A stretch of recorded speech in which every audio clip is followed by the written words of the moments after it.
তোর কাছে যা যা আছে সব আমাদের দিয়ে দে, আমাকে ছেড়ে দাও, আমি একজন গরিব কাঠুরে, আমার কাছে কিছুই নেই। সর্দার, ওর কাছে সোনার কুঠার আছে। সোনার কুঠার? তুই যদি গরিব হস তাহলে তুই এই কুঠার কোথায় পেলি? আমি জঙ্গলে কাঠ কাটছিলাম, তখনই আমার কুঠার কুয়োর ভিতরে পড়ে যায়, আর ওখান থেকে একজন জলপরা বেরিয়ে আসে, সেই আমাকে এই সোনার কুঠার দিয়েছে। কি বললি? কুয়োর ভিতর জলপরা? আবে দে শালা। সর্দার, চলেন আমরা সবাই ওই কুয়োর কাছে যাই। ওখানে শুধু আমি একা যাব আর সোনার কুঠার আনবো। তাড়াতাড়ি আমাকে সোনার কুঠার বের করে দাও।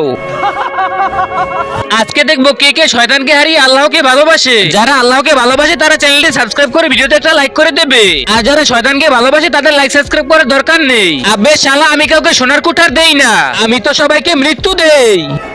সোনার কুঠার তো আমার ভাই দেয়, সে ওই কুয়ার ভিতরে থাকে।